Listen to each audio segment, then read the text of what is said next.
I slapped the Mafia boss for yelling at my pregnant sister. He smiled and said, "Finally, someone real." The slap landed before I even thought.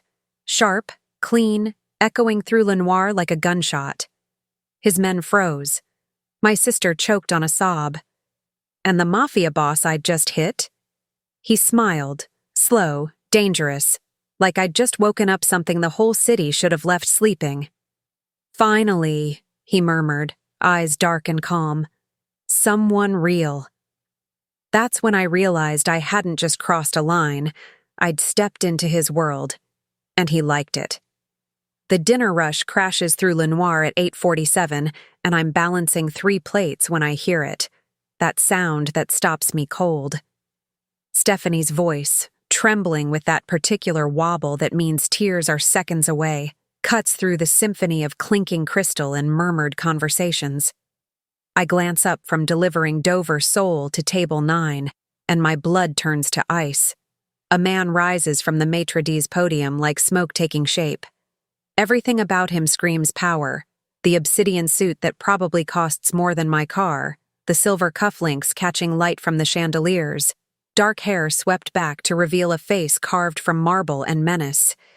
He's leaning over the podium, and his voice carries across the floor, low and lethal. "Do you know who I am?" I catch the word incompetent before instinct takes over. The plates hit the nearest service station with a clatter. My apron snags on the corner of a patron's chair and I rip it free, cutting through the maze of white tablecloths and startled faces. Conversations die mid-sentence. Forks pause halfway to mouths. The entire restaurant becomes a held breath, everyone watching, no one intervening. Stephanie stands frozen against the podium, one hand pressed protectively over her rounded belly.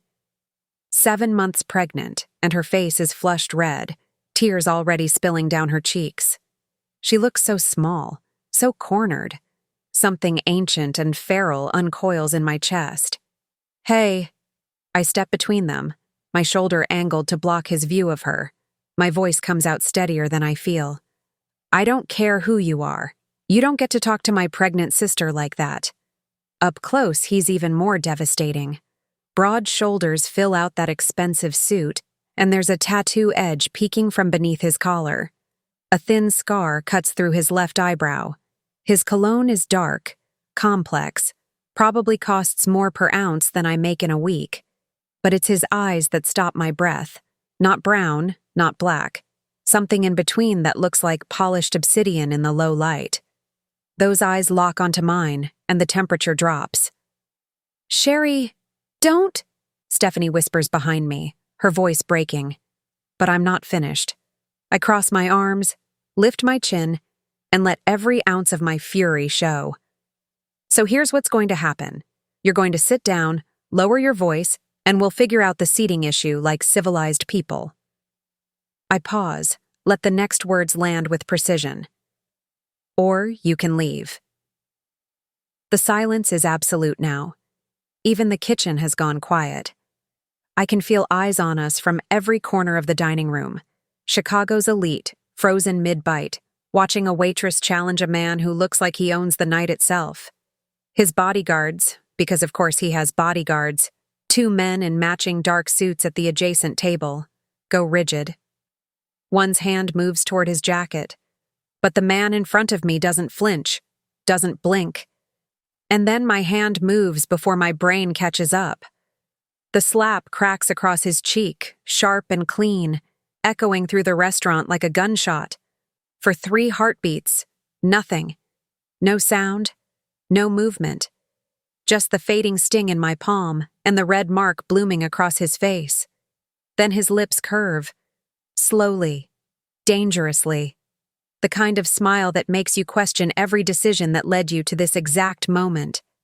"Finally," he murmurs, touching his cheek with something almost like wonder in his eyes. His voice drops lower, intimate despite our audience. "Someone real." I blink. Stare. My hand is still raised, still trembling slightly from the impact. This was not how this was supposed to go. He was supposed to explode, retaliate, storm out with threats and fury. Not this. Not a smile that looks like recognition. Not a tone that sounds almost grateful. The bodyguards haven't moved, but their eyes are on him, waiting for the signal that never comes. He waves them off with a subtle gesture, his gaze never leaving mine. "What?" I start, but the word dies in my throat. He straightens, adjusting his cufflinks with the casual elegance of a man who's just been complimented rather than struck. The red mark on his cheek stands out against his tan skin, and somehow that makes him look more dangerous, not less. "That," he says quietly, still studying me like I'm a puzzle he's been trying to solve for years, "was the most honest thing anyone's done to me in a decade." Heat crawls up my neck. My hand drops to my side. Stephanie's grip tightens on my arm, pulling me back, but I'm rooted to the spot, caught in the gravity of his stare. Behind us, a glass drops. Someone coughs. The spell fractures, and the restaurant begins breathing again, whispers rippling outward like shock waves. The man, whoever he is, nods once, almost to himself, then turns and walks toward the exit. His men fall in behind him. Before he reaches the door, he pauses, glances back over his shoulder. "We'll speak again, Miss Lawson." He knows my name. The door closes behind him with a quiet click, and the restaurant erupts into chaos. Managers rushing over, diners buzzing with speculation, Stephanie's tears turning to gasps of disbelief. But all I can think about is the way he smiled, and the fact that this, whatever this is, has only just begun. If you're hooked in and you're ready to enjoy this story, click subscribe and let me know in the comments where you're watching from. Because tomorrow, I will be giving you another story just as interesting as this one, and you don't want to miss it. Now let us begin. That night, after our manager sends us home early with a warning and wide eyes, Stephanie and I sit in our cramped apartment, and she tells me the truth. The truth about Ethan, the truth about the money, and the truth about the man I slapped. His name is Christopher Laguerre, and I just made the biggest mistake, or the most important decision, of my life. The apartment feels smaller than usual when we get home. Stephanie sits on the edge of our worn couch, both hands cradling her belly like she's trying to shield the baby from everything that just happened. She hasn't said a word since we left Le Noir, just stared out the taxi window with tears tracking silently down her face. I lock the door behind us, 2 deadbolts and a chain, habits from living on the South Side, and the sound makes her flinch. "Steph, I'm so sorry." Her voice breaks on the words. "God, Sherry, I'm so sorry." I cross the room and sink onto the couch beside her, pulling her into my arms the way I have since we were kids. She's shaking, her breath coming in short, panicked gasps that make me want to find that man again and slap him twice as hard. "Hey, no, don't apologize. He was out of line." "You don't understand." She pulls back, and the look on her face stops me cold. It's not just fear. It's guilt. The kind that's been festering for months. "You don't know who he is." My stomach tightens. "Then tell me." She swipes at her eyes with the back of her hand, mascara smudging across her cheek. For a long moment, she just stares at her lap, one thumb rubbing circles over her belly in that absent way pregnant women do. When she finally speaks, her voice is so quiet I have to lean in to hear it. "His name is Christopher Laguerre." The name means nothing to me. I shake my head. "Okay, and?" "And he owns half of Chicago." Her laugh is bitter, broken. "The docks, the casinos, politicians, the kind of man who makes people disappear when they cross him." My blood goes cold. "What are you talking about?" "He's Mafia, Sherry, the head of the Laguerre syndicate." She looks up at me, her eyes red-rimmed and terrified. "And you just slapped him in front of the entire city's elite." The words hit me like a physical blow. I stand up, needing to move, to pace, to do something with the adrenaline suddenly flooding my system. "Why would he be yelling at you? What does he want?" Stephanie's face crumples. Fresh tears spill over, and she presses one hand to her mouth like she's trying to hold back a sob. Ethan. Everything goes still. What about Ethan? My voice comes out flat, dangerous. I haven't heard that name in months, not since he disappeared, leaving my sister pregnant and alone. He borrowed money from them. The words rush out now, like a dam breaking. $80,000. He said it was for investments, that he'd double it in a month, and we'd finally be able to afford a real place, somewhere safe for the baby. She's crying harder now, her whole body shaking. But there were no investments. He gambled it away or spent it or... I don't know. And then he just... left. My hands curl into fists. When? 3 months ago. 3 months. I repeat the words like they're in a foreign language. You've been dealing with this for 3 months and didn't tell me? I thought he'd come back. I thought... Her voice breaks. I was so stupid. He said we'd get married after the baby came, that he just needed this one thing to work out, and I believed him. I sink back onto the couch, my legs suddenly unsteady. $80,000. That's not the kind of debt you walk away from. That's not the kind of debt anyone walks away from, especially not when it belongs to a man like Christopher Laguerre. And tonight? I force myself to ask. Why was he there? He's been tracking Ethan through anyone connected to him. His family, his friends. She looks down at her belly. Me. The guilt hits me like a punch to the chest. I made it worse. What? I slapped him. I got in his face and I stand up again, running both hands through my hair. God, Stephanie, I made it so much worse. No. She reaches for my hand, grips it tight. You protected me. You always protect me. But protection doesn't mean anything if it just paints a bigger target on our backs. I pace to the window, looking out at the Chicago skyline. Somewhere out there, Christopher Laguerre is probably planning his revenge. Men like him don't just let public humiliation slide. He smiled, sure, but that doesn't mean he's not dangerous. That doesn't mean he won't come for us. What do we do? Stephanie's voice is small behind me. I don't have an answer. For the first time in my life, I genuinely don't know what to do. A knock at the door makes us both jump. 3 sharp raps, precise and deliberate. Stephanie's hand flies to her mouth. Oh God. Stay here. I move toward the door, every muscle tensed. My phone is in my pocket. I could call 911, but what would I even say? A mafia boss might be at my door because I slapped him? Another knock. Same rhythm. I peer through the peephole and exhale. It's Marcus, our manager from Lenoir. He's standing in the dingy hallway, wringing his hands, looking distinctly uncomfortable in his pressed suit. I unlock the door but leave the chain on. Marcus? Sherry. He glances down the hallway like he's expecting to be followed. I'm sorry to come by so late, but someone asked me to deliver this. He holds up a cream-colored envelope, thick cardstock, sealed with black wax. He was very insistent that you receive it tonight. The bottom drops out of my stomach. He? But I already know. Marcus pushes the envelope through the gap in the door. His hand is shaking. I don't know what you did, but whatever it is... He stops, swallows hard. Just be careful, okay? Men like that don't forget.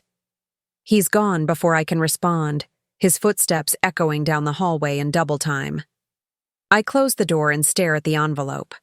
The wax seal bears an embossed crest, a wolf's head surrounded by thorns. Elegant, expensive, threatening. What is it?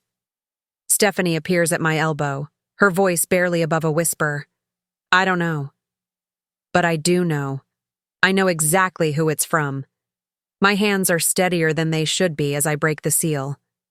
Inside is a single card, heavy cardstock with a subtle texture. The handwriting is precise, each letter formed with the kind of care that suggests the writer took their time. Dinner. No guards. No threats. Just talk. C. Laguerre. Below that, an address I recognize. The Aveline, a private restaurant in the Gold Coast that charges $1,000 just for the reservation. And below that, a date and time. Tomorrow, 8 p.m. What does it say? Stephanie tries to peek over my shoulder, but I angle the card away. Nothing. Sherry, it's nothing. I fold the card and slip it into my pocket, forcing my voice to stay level. Just restaurant business. She doesn't believe me. I can see it in her eyes. But she's too tired, too emotionally drained to push. Instead, she just nods and retreats back to the couch, curling up under the threadbare throw blanket we've had since college. I watch her for a moment. My little sister, pregnant and terrified because she trusted the wrong man. Because I wasn't there to stop her from making that mistake. Because I've spent so much time trying to keep us afloat that I missed the signs that she was drowning. The card feels heavy in my pocket. No guards, no threats. Just talk. It's an invitation. Or maybe a summons. With men like Christopher Laguerre, it's hard to tell the difference. I move to my bedroom, barely big enough for a twin mattress and a dresser, and close the door. The card comes out again, and I study it under the lamp. The handwriting is immaculate, not a single waver or smudge. The kind of control that comes from practice, from discipline, from a man who doesn't make mistakes. I think about the way he looked at me tonight, that smile, the word he used, real, like I was something rare, something unexpected. But men like him don't invite waitresses to private dinners out of gratitude for getting slapped. There's an angle here, a play I can't see yet. My phone buzzes, a text from an unknown number. Tomorrow. Don't be late. No signature. No explanation needed. I should be terrified. I should pack a bag, grab Stephanie, and run as far from Chicago as a tank of gas will take us. But instead, I find myself staring at that address, at that precise handwriting, and feeling something else entirely. Curiosity. Not the safe kind. The dangerous kind. The kind that gets people hurt. But maybe, just maybe, it's also the kind that gets debts erased. That gets pregnant sisters out from under the shadow of their deadbeat ex-boyfriends and the dangerous men they owe money to. I look at myself in the small mirror above my dresser. Same dark hair pulled back in a practical ponytail. Same tired eyes. Same Sherry who's been scraping by, working doubles, taking care of everyone else because that's what I do. Except tonight, I slapped a Mafia boss, and he smiled. I set the card on my dresser, next to the photo of me and Stephanie at Navy Pier, back when things were simpler, back before Ethan, before debts, before men in obsidian suits who looked at you like they could see straight through to your bones. Tomorrow night, I'll walk into the Aveline, I'll sit across from Christopher Laguerre, and I'll figure out what he wants. Because if there's even a chance I can fix this, can protect Stephanie and her baby from the mess Ethan left behind, then I have to try. Even if it means having dinner with a wolf. The Aveline doesn't have a sign. I walk past it twice before I realize the unmarked black door between a gallery and a boutique hotel is the entrance. No host stand visible through the frosted glass. No menu posted. Just a brass wolf's head for a door handle, polished to a mirror shine. I'm wearing the only dress I own that doesn't smell like fryer oil. A simple black sheath I bought for a funeral 3 years ago. My hands are shaking as I reach for the handle, and I force myself to take a breath. You're doing this for Stephanie, for the baby. The door swings open before I can touch it. A woman in a crisp white shirt and black vest greets me with a smile that doesn't reach her eyes. Miss Lawson, Mr. Laguerre is expecting you. Of course he is. She leads me through a narrow hallway lined with black and white photographs of old Chicago, the stockyards, the original water tower, faces I don't recognize but should probably know. The carpet absorbs every sound. No music, no conversation bleeding through walls. just silence, thick and expectant.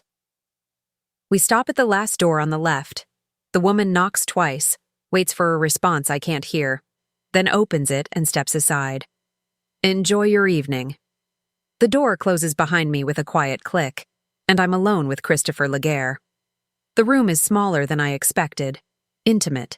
A single table set for two beneath a crystal chandelier that throws soft light across white linens and silver that probably costs more than my rent. Floor-to-ceiling windows overlook the Chicago River, the city lights reflected in the dark water like fallen stars. And there, standing by the window with a glass of wine in one hand, is the man I slapped less than 24 hours ago. He's dressed in a charcoal suit tonight, no tie, the top button of his shirt undone. The scar through his eyebrow catches the light as he turns to face me. No bodyguards, no audience, just him. Miss Lawson. His voice is exactly as I remember, low, controlled, dangerous in its calm. Thank you for coming. Did I have a choice? His mouth curves slightly. There's always a choice. He gestures to the table, and after a moment's hesitation, I move to the chair opposite his. He doesn't rush to pull it out for me, doesn't hover. Just waits until I'm seated before taking his own chair with the kind of grace that speaks to years of practice. A waiter appears from nowhere, filling my water glass, placing a napkin in my lap. I didn't even see him enter. He's gone just as quickly, and then it's just the two of us again. You're probably wondering why you're here, Christopher says, setting his wine glass down. Among other things. Such as? Why you're not angry. Why you invited me instead of… I stop, not sure I want to finish that sentence. Instead of what? His eyes, dark and unreadable in the low light, fix on mine. Having you killed? Disappearing your sister? Burning down your apartment building as a message? My throat goes dry. Something like that. I could do all those things. He says it casually like he's discussing the weather. I've done worse for less provocation, but that would be a waste. A waste? Of potential. He leans back slightly, studying me with the same intensity he had last night. Tell me, Miss Lawson. Sherry. Something flickers in his expression. Sherry. When was the last time someone told you no? The question catches me off guard. What? In your life? Your work? When was the last time someone refused you something, contradicted you, challenged you directly? I think about it. The restaurant managers who back down when I push. Stephanie, who's always deferred to me. The landlord who agreed to a payment plan because I wouldn't stop calling. I don't know. Recently enough. I don't think so. He picks up his wine glass again, swirling the dark liquid. I think you're used to being right, used to getting your way through sheer force of will. And last night you assumed I would back down like everyone else does. You were bullying a pregnant woman. I was. No hesitation, no justification. And you were magnificent. The word hangs between us, unexpected and unsettling. Before I can respond, the waiter returns with 2 plates, seared scallops over something that looks like risotto, garnished with microgreens I couldn't name if my life depended on it. The presentation is art, the kind of meal I've served 1,000 times but never eaten. Christopher waits until we're alone again before continuing. Do you know how many people work for me, Sherry? No. Hundreds. Accountants, lawyers, drivers, security personnel, restaurant managers, dock workers. An entire ecosystem of people who depend on my decisions. He cuts into a scallop with surgical precision. And do you know how many of them would tell me I was wrong? How many would step between me and someone I was angry with? I stay silent. None. He takes a bite, chews slowly, swallows. Not one. Because they're either too afraid or too smart. They've learned that survival in my world means reading the room, keeping your head down, telling me what I want to hear, And that's a problem? It's a cage. He sets down his fork, his gaze never leaving mine. I'm surrounded by people who are very good at their jobs, efficient, loyal. But they're not honest. They can't be. And after a while, you forget what honest even sounds like. So I'm what? A novelty? You're a mirror. He pauses, and for the first time, I see something unguarded in his expression, something almost vulnerable. You showed me what I look like from the outside, cruel, intimidating, the kind of man who makes pregnant women cry in public. His jaw tightens. I didn't realize how far I'd fallen until your hand connected with my face. I remember the slap, the sound, the shock, the red mark blooming across his skin. I'm not apologizing for that. I'm not asking you to. He almost smiles. In fact, that's precisely why you're here. He reaches into his jacket and pulls out a folded document, sliding it across the table. The paper is thick, expensive, covered in dense paragraphs of legal text. What is this? A contract. He takes another sip of wine, completely relaxed. Your sister's ex-boyfriend owes me $80,000. That debt doesn't disappear just because he did. It falls to the next closest connection, in this case, Stephanie. My hands curl into fists under the table. She didn't know what he was doing. That's irrelevant. It should matter. In a different world, perhaps. But we don't live in that world. He gestures to the contract. However, I'm prepared to clear the debt entirely. Consider it paid in full. No interest. No consequences. I stare at him, waiting for the catch. In exchange for what? 6 weeks of your time. Doing what? Working for me. He says it like it's simple. I have several legitimate business fronts. Restaurants, import companies, a gallery. They all need management, oversight, someone who can spot inefficiency and dishonesty. You have those skills. I'm a waitress. You're observant, direct. You don't tolerate incompetence, and you're incapable of lying to save face. He leans forward slightly. Last night proved that. You saw something wrong and addressed it immediately. Consequences be damned. That's exactly what I need. I pick up the contract, scanning the text. It's detailed. Working hours, expectations, compensation that makes my head spin.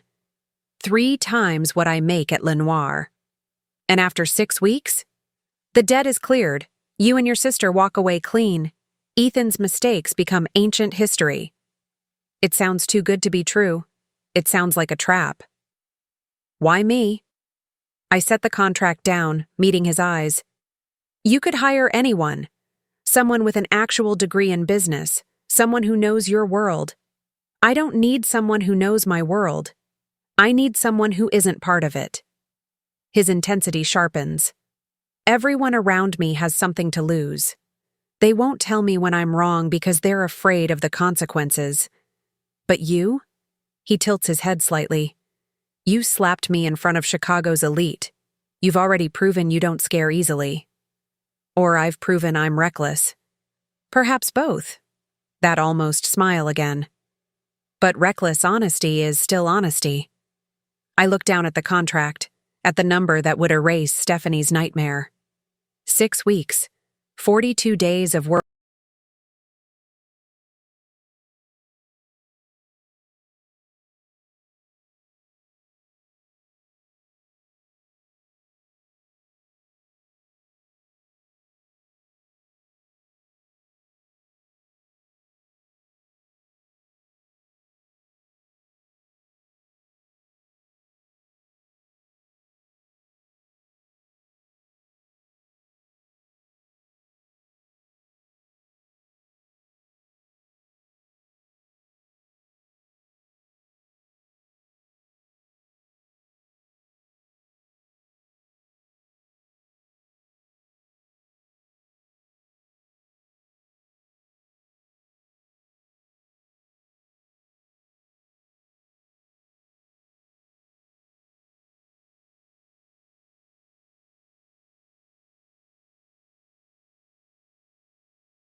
I stand too, the contract still in my hand. I need to think about it. Of course. He reaches into his pocket and pulls out a business card. Simple, elegant, just a phone number embossed in silver. You have 24 hours. After that, the offer expires.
I don't sleep.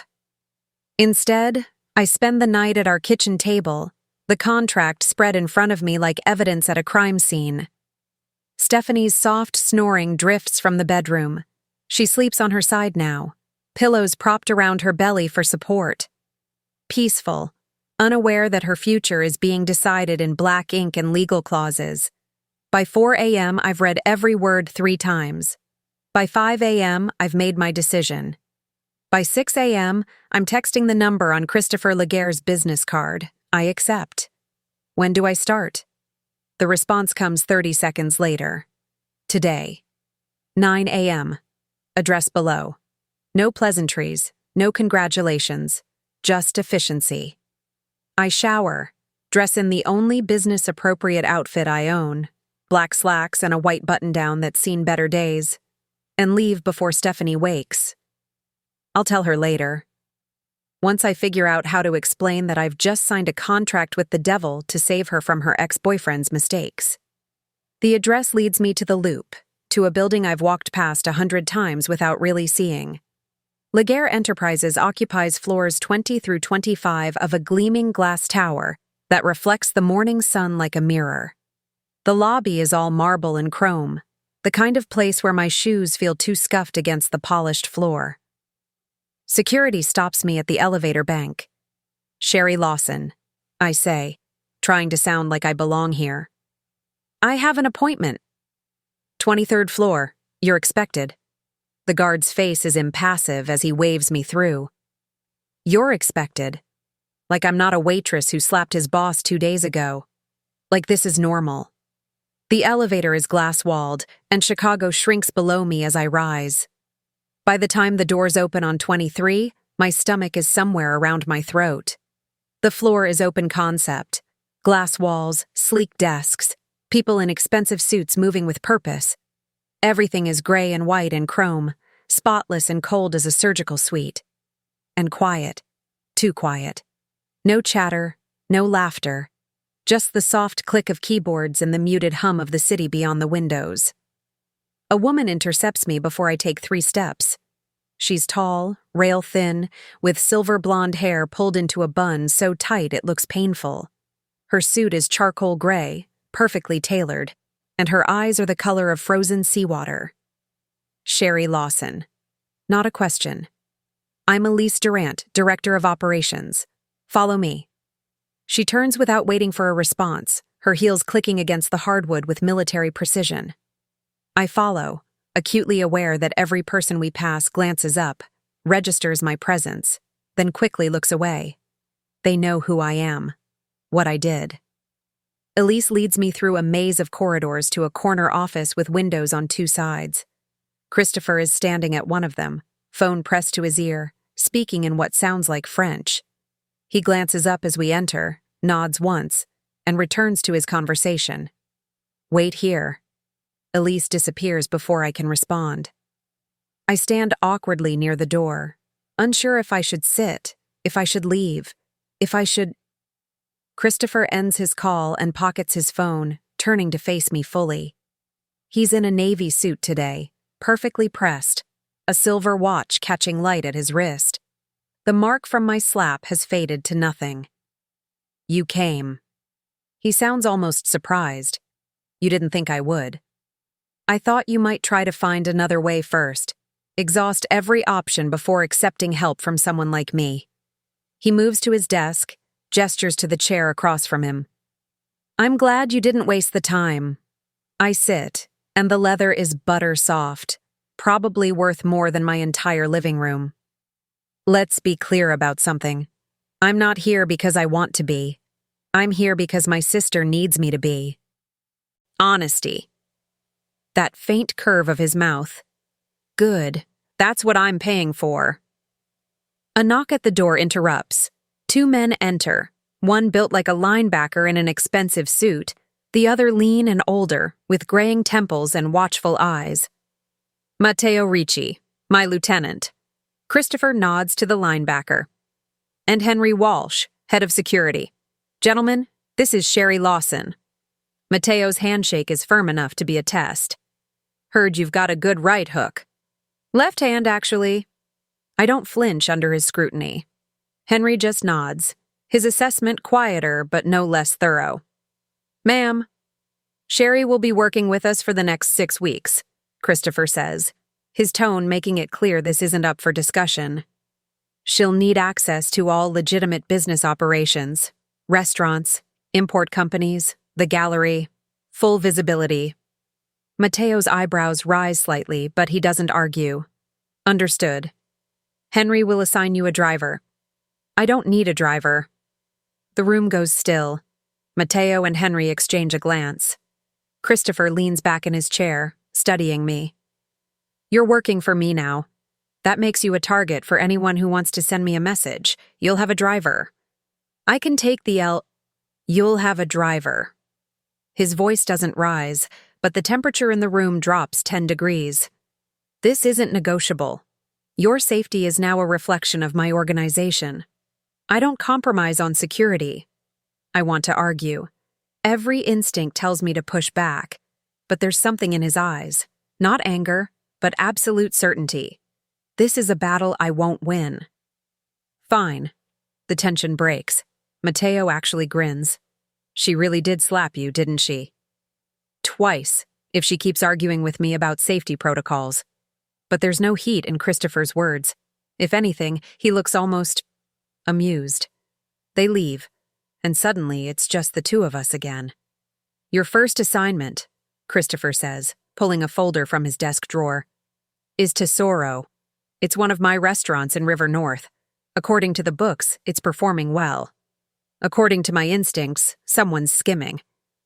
Why not just fire everyone and start over? Because I need to know who, how much, and whether they're working alone or for someone else.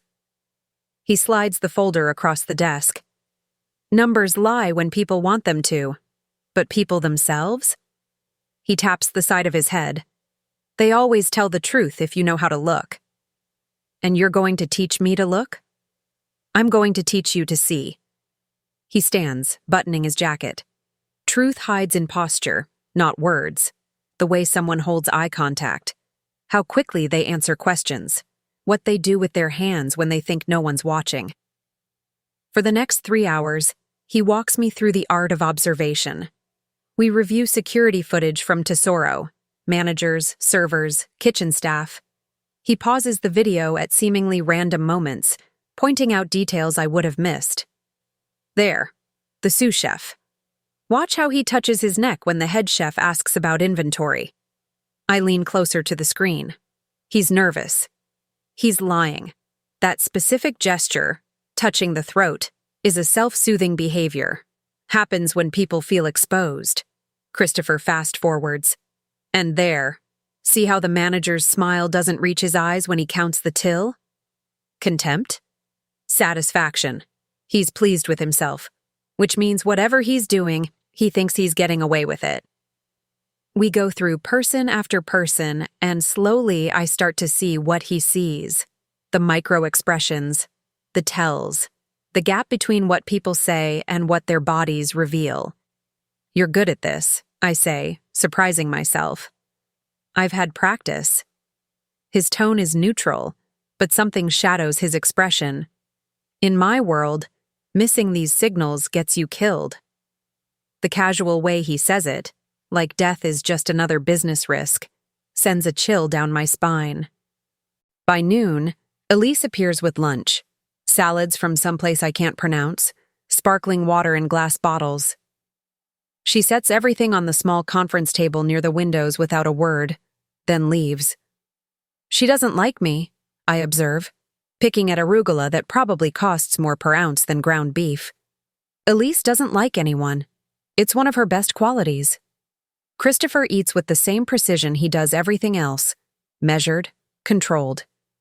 She's been with me for 8 years. Completely loyal, brutally efficient, and incapable of sentiment. She'll never betray me because she doesn't believe in anything enough to betray it for. That sounds lonely. He pauses, fork halfway to his mouth. It's practical. It's lonely, I repeat, holding his gaze. For a moment, something flickers in his eyes. Recognition, maybe. Or surprise. Then it's gone, smoothed away beneath that careful control. Tell me about your sister, he says, changing the subject with surgical precision. Why didn't she call you when Ethan first borrowed the money? Because she's always trying to protect me. She thinks because I'm older, because I've always taken care of things, that she can't burden me with her problems. I set down my fork, appetite gone. But that's not how family works. You don't get to protect people by shutting them out. Interesting perspective. He takes a sip of water. Most people in my life would disagree. Most people in your life are afraid of you. And you're not? I consider the question honestly. I'm cautious. But fear and caution aren't the same thing. Fear makes you freeze. Caution makes you think. And which are you doing right now? Thinking or freezing? Thinking that you're more complicated than you want people to believe. His expression doesn't change, but I catch it. The briefest tension in his shoulders, the way his jaw tightens almost imperceptibly. A hit that landed. Back to work, he says, standing abruptly. The afternoon blurs into spreadsheets and surveillance footage, patterns of theft and deception hidden in columns of numbers. Christopher explains how money moves through his legitimate businesses, how to spot discrepancies, how to trace irregularities back to their source. He never raises his voice, never loses patience when I ask questions or challenge his assumptions. But underneath that restraint, I can feel it. The danger humming just beneath the surface, like standing next to a transformer, feeling the electricity in the air without touching the wires. By 7 p.m., my brain is fried and my eyes ache from staring at screens. That's enough for today? Christopher closes his laptop with a quiet snap. Henry will drive you home. I gather my things, the folder on Tesoro, a company phone he insisted I take, a keycard for building access. As I reach the door, I notice it for the first time. A photograph on his desk, half hidden behind a stack of files. A woman in a red dress, dark hair spilling over bare shoulders, laughing at something off camera. And beside her, Christopher, younger, unguarded, actually smiling. I stop. Who is she? The silence stretches so long I think he won't answer. Her name was Isabel. His voice is carefully empty. She died 3 years ago. I'm sorry. Don't be. You didn't pull the trigger. He moves to the window, hands in his pockets, silhouette sharp against the darkening sky. She was caught in crossfire meant for me. Wrong place, wrong time, wrong man to love. The words are clinical, but I hear what's underneath. Guilt so deep it's become part of him. Is that why... I stop, not sure I have the right to ask. Why I stop smiling? He glances back at me, and for the first time, I see him completely unguarded. Exhausted. Haunted. Yes, it seemed disrespectful, to keep living fully when she couldn't live at all. Until last week, I say quietly, remembering his words from the restaurant. Until last week. He turns back to the window. You reminded me what it felt like. To be human instead of just functional. I should leave. This moment is too raw, too intimate for whatever professional relationship we're pretending to have. But my feet won't move. She wouldn't want you to stop living, I hear myself say. You didn't know her. No, but I know guilt. And I know it doesn't honor the dead to bury yourself with them. He's quiet for a long time. Then, go home, Sherry. Get some rest. Tomorrow we visit Tesoro in person. It's a dismissal, but a gentle one. I leave him there, silhouetted against the city he rules, alone with ghosts and grief. In the elevator, I catch my reflection in the mirrored walls. Same face, same tired eyes. But something's different. I've spent one day in Christopher Laguerre's world, and already I can feel it changing me. Teaching me to see what people hide, including what he's been hiding from himself. Henry is waiting in the lobby with a black sedan that's probably worth more than my annual salary. He opens the door without a word, and I slide into leather seats that smell like money. As we pull into traffic, I look back at the building. 23 floors up, a single light still burns in a corner office. The gentleman wolf, working late, or maybe just avoiding the silence of going home. Either way, I recognize it now. What I saw in his eyes today. He's not cruel. He's not even cold. He's just a man who loved someone so much that losing her broke something fundamental. And he's spent 3 years trying to function with pieces missing. I pull out my phone and text Stephanie. I got a new job. Better pay. I'll explain tomorrow. Love you. Her response is immediate. Love you too. Proud of you. If only she knew what I'd really signed up for. 6 weeks working for a man who's half alive, learning to read truths in lies, and slowly realizing that the most dangerous thing about Christopher Laguerre isn't his power or his violence. It's how much I'm starting to understand him. The whispers start on day 3. I'm in the break room on the 23rd floor, because even criminal empires have break rooms with expensive espresso machines, when 2 junior analysts walk in. They don't notice me in the corner, half hidden behind a cabinet, scrolling through inventory reports on my new phone. Can't believe he actually hired her, one says, a woman with sharp features and sharper heels. The one who slapped him? Her companion sounds incredulous. I heard Matteo had to physically restrain 2 bodyguards from shooting her on the spot. Not just hired, he's bringing her to the Castellano meeting tomorrow. That's executive-level access. It's insane. She's been here less than a week and she's already... They notice me then. The conversation dies mid-sentence. I take a deliberate sip of coffee, meet their eyes over the rim. Morning. They flee like I'm contagious. I find Matteo in the corridor 5 minutes later. He's leaning against the wall outside Christopher's office, scrolling through his phone, and he doesn't look up when I approach. What happened to Isabel? That gets his attention. His phone disappears into his pocket, and his expression shudders. That's not my story to tell. Everyone else is telling it. I'd rather hear the truth. He studies me for a long moment, then sighs. Walk with me. We take the stairs, all the way down to the 20th floor, then back up. Matteo's version of privacy, I realize. Moving targets are harder to eavesdrop on. Isabel Moreau, he says finally. She was different. An art curator, completely civilian. She didn't know what Christopher did when they met.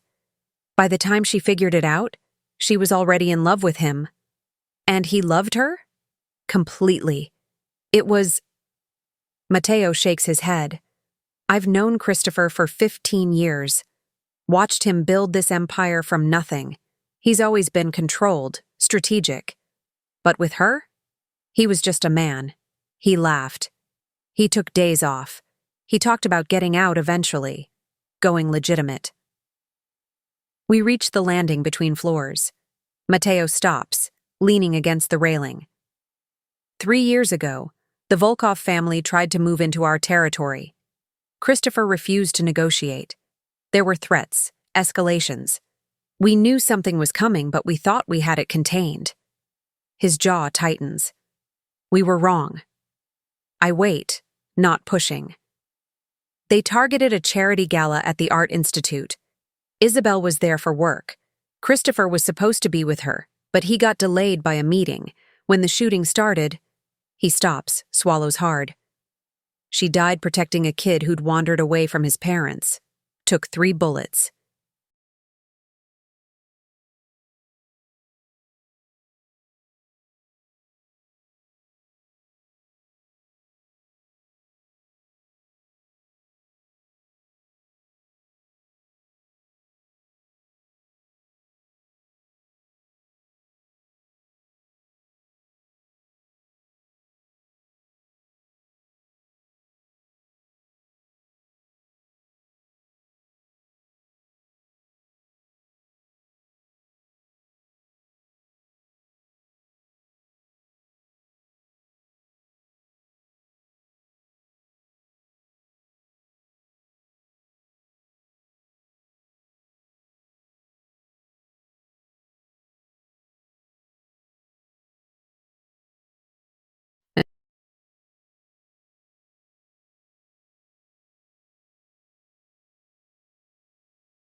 The Castellano meeting happens at noon in a conference room with windows overlooking Grant Park. 6 men in expensive suits, all older than Christopher, all watching him with varying degrees of calculation and respect. I'm introduced as a business consultant, which technically isn't a lie. I sit at Christopher's right hand, notebook open, trying to look competent while my brain catalogs every detail. Antonio Castellano runs Chicago's second-largest shipping operation. He's 70, silver-haired, with a face like carved granite and eyes that miss nothing. The meeting is supposedly about a partnership, shared dock access, coordinated shipping schedules. But I've spent 4 days learning to read subtext, and this isn't about logistics. Christopher presents his proposal with the same controlled precision he brings to everything. Fair terms, mutual benefit, growth opportunities. Castellano listens, asks questions, nods at appropriate moments. Then he slides a document across the table. My accountants put together some projections based on current container volumes. I think you'll find the numbers favorable. Christopher scans the page. I lean slightly to see over his shoulder, and something immediately catches my eye. The export numbers don't match the manifests I reviewed yesterday. Not even close. I glance at Castellano. He's watching Christopher, not me. Confident. Too confident. Christopher sets down the document. These are comprehensive. I'll need time to review with my team. The numbers are wrong. The words are out before I can stop them. Every head swivels toward me. The room goes silent. Castellano's expression doesn't change, but I catch it, the slight tightening around his eyes. I'm sorry? Your container volumes for Q3. I keep my voice steady, professional.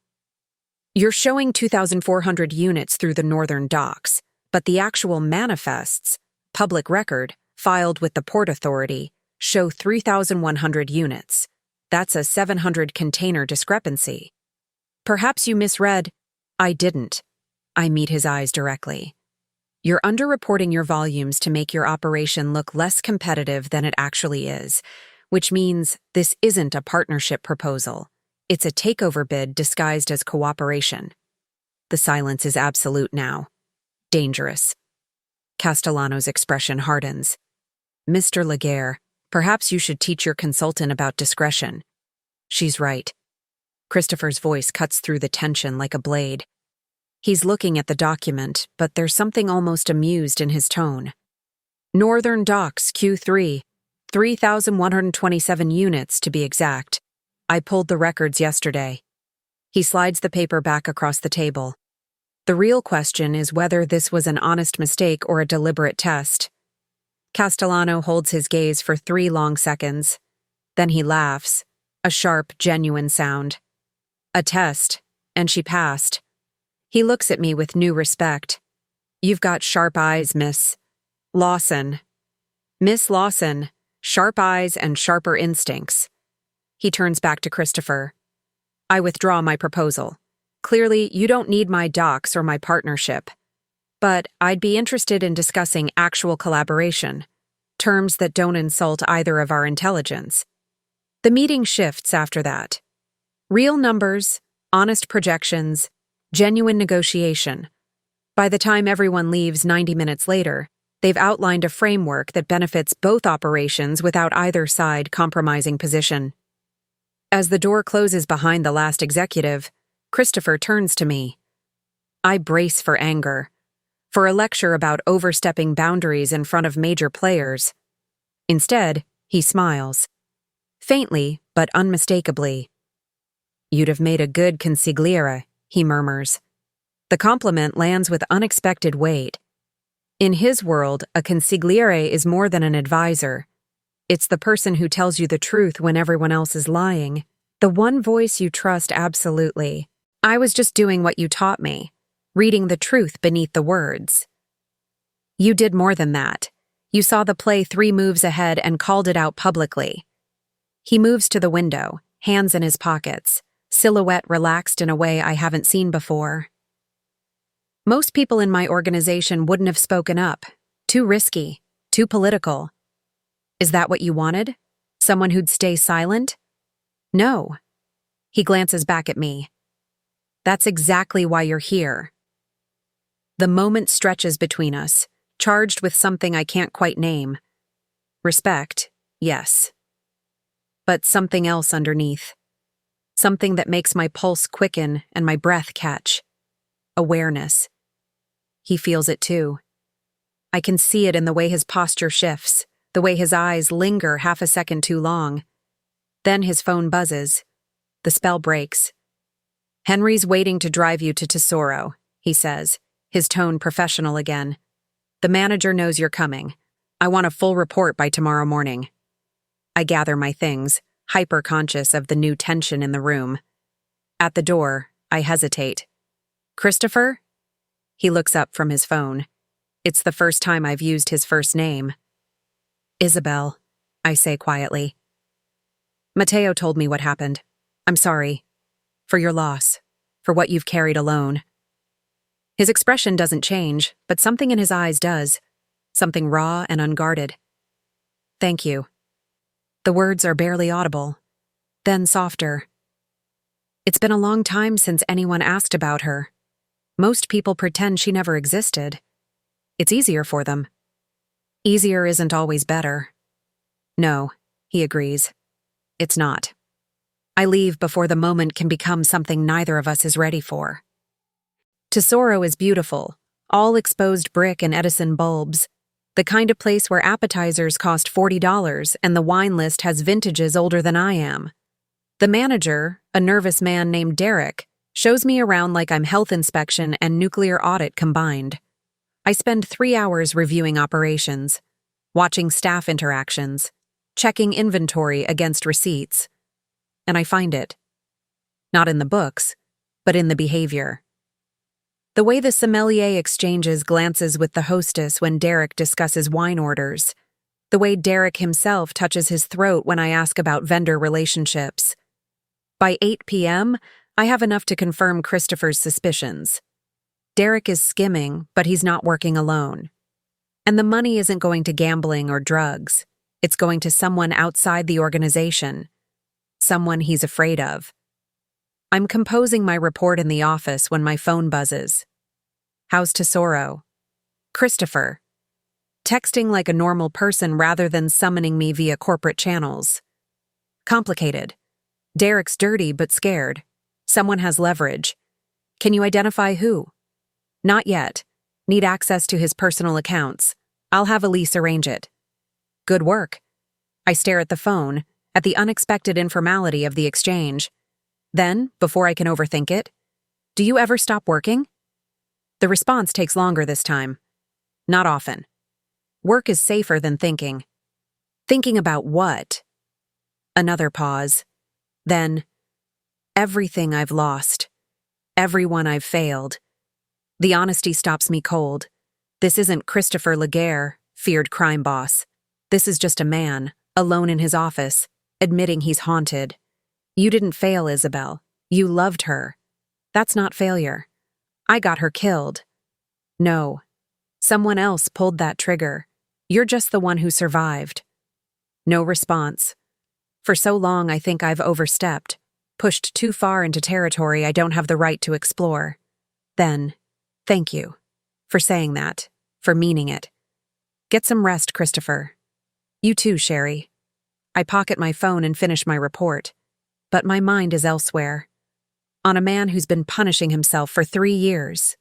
Who built walls so high he forgot what it felt like to let someone in. Who's letting me see glimpses of who he was before tragedy carved him into something harder. The ride home is quiet. Henry doesn't make small talk, which I appreciate. But as he pulls up to my building, he speaks for the first time all day. He's different around you. I turn. What? The boss. He's... Henry pauses, choosing words carefully. Lighter. Like he remembers he's allowed to be. I just work for him. Sure. Henry's expression in the rearview mirror is knowing. Keep telling yourself that. I climb the stairs to our apartment, Henry's words echoing in my head. Inside, Stephanie is asleep on the couch, one hand on her belly, the other clutching her phone. I drape a blanket over her, kiss her forehead, and retreat to my room. But sleep doesn't come, because I'm replaying the moment in the conference room. The way Christopher looked at me after I called out Castellano. The weight of his words. You'd have made a good consigliere. The way respect tilted into something deeper. And the terrifying realization that somewhere between the slap and the smile, between the contract and the confession, I've started to care about a man I should be afraid of. A man who's dangerous not because he's cruel, but because he makes me want to help him remember how to be whole. The call comes at 2 a.m. on a Tuesday, 3 weeks into my contract. I'm dreaming about conference rooms and Crossfire when Stephanie's ringtone jolts me awake. She never calls this late, never calls at all when I'm in the next room. My heart is already racing when I answer. Steph? He's here. Her voice is a whisper, trembling with something between fear and hope. Ethan's here. I'm out of bed before she finishes the sentence, phone pressed to my ear as I yank on jeans and a sweater. Where? Downstairs. The alley entrance. He says he can't be seen. Sherry. He looks terrible. Like he hasn't slept in weeks. He's begging me to let him in. Don't. I'm already moving, grabbing my keys, my phone charger, the small canister of pepper spray I started carrying after Henry's second warning about being careful. Stay in the apartment. Lock the door. I'm coming down. But, Stephanie. I force my voice steady. Lock the door. I take the stairs 2 at a time, my pulse hammering against my ribs. 3 weeks ago, Ethan Marlowe was just a name. the deadbeat who abandoned my sister and left her drowning in his debt. But 3 weeks working for Christopher has taught me that in his world, debts are never just about money. They're about loyalty, about betrayal, about the kind of accounts that get settled in blood. The alley behind our building reeks of garbage and rain. Security lights cast harsh shadows across cracked pavement, and there, huddled against the brick wall like a ghost, is Ethan. He's thinner than the photos Stephanie showed me. Gaunt. His clothes hang off him like he's borrowed someone else's body, and there's a bruise blooming purple across his left cheekbone. His eyes are sunken, wild, darting constantly toward the street like he's expecting pursuit. When he sees me, he actually flinches.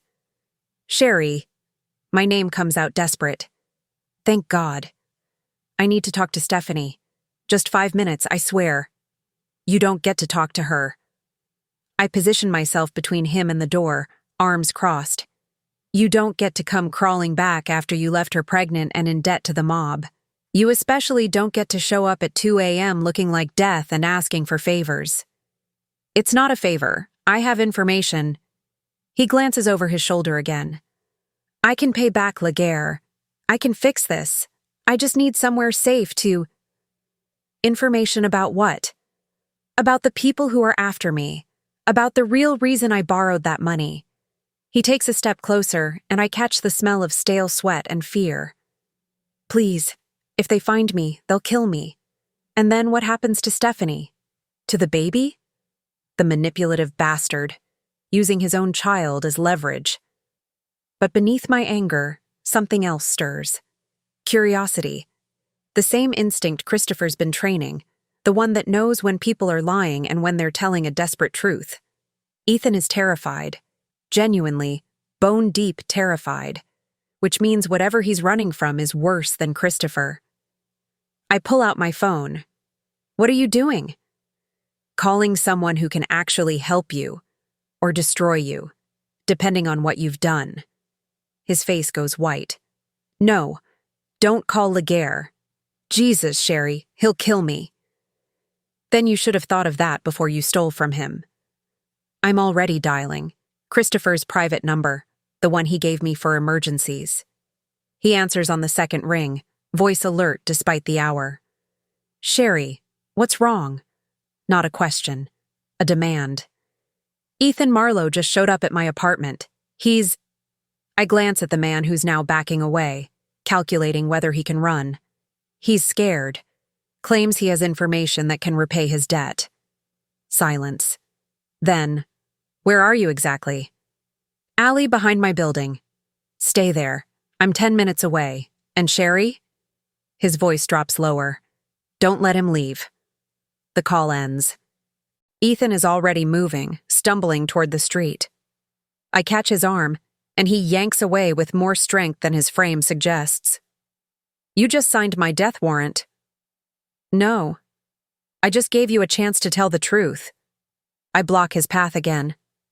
You can run, and Christopher will find you anyway. Or you can stay, explain yourself, and maybe, walk away from this alive. You don't understand what you're dealing with. I understand that you put my sister in danger, that your choices made her a target. So either you stay and face what you've done, or I'll hunt you down myself and drag you back.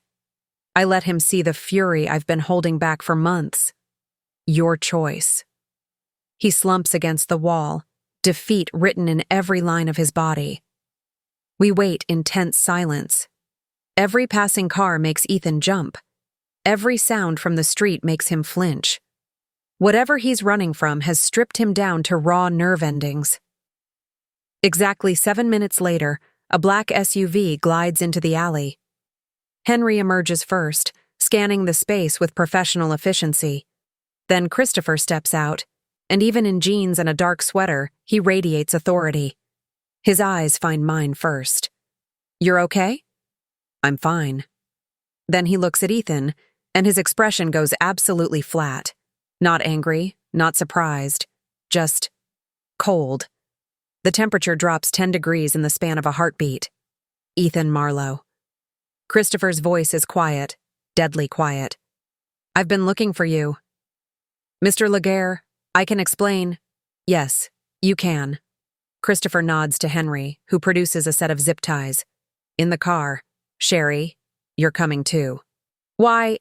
Because this involves your sister, and because I don't make decisions about people's lives without all the facts. He meets my eyes, and there's something almost gentle in his gaze. Trust me. I do. God help me, I do.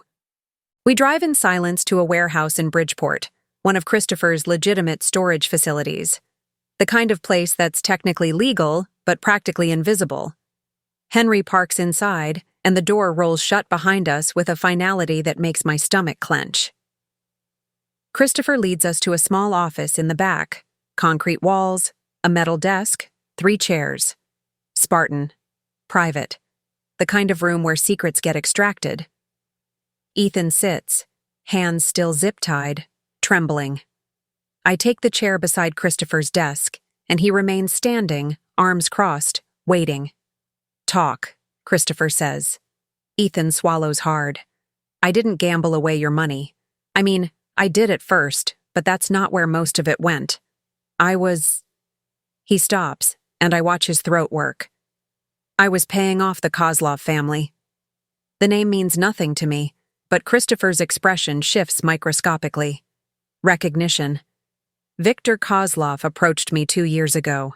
Said he knew I did courier work for you, that he could make it worth my while to feed him information. Routes, shipment schedules, meeting locations. Ethan's voice cracks. I said no at first. I swear I did. But then he showed me photos of Stephanie, leaving work, shopping for groceries, and he said... He closes his eyes. He said accidents happen all the time in Chicago. My blood turns to ice. So you became an informant. Christopher's tone is neutral, but I can hear the razor blade underneath. I didn't have a choice.